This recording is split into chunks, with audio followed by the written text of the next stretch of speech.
from people there. So are there any downsides to you for making something that is a global youth well-being index that maybe isn't taking into, that isn't paying attention to specific particulars that really split up these different groups depending on, like I said, socioeconomic status, where they live, et cetera?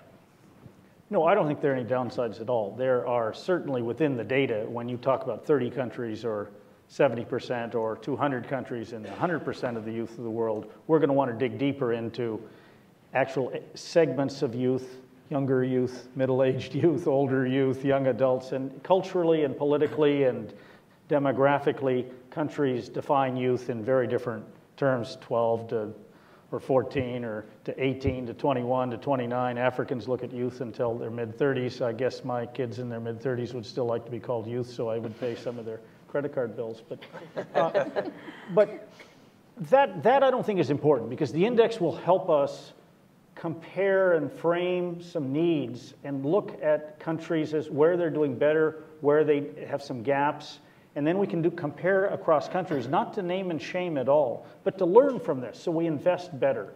Governments need to do that better, locally, statewide, federally, in the larger countries. More and more the solutions are coming at the local levels. And we need to give tools to people to figure out those education, health, and other components of wellness.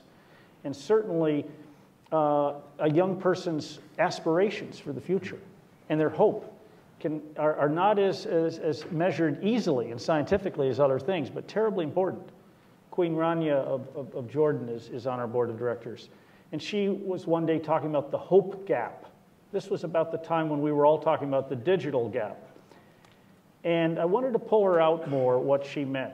I thought I knew, but I wanted the other people in the room to hear her. And she was basically saying a young person who has no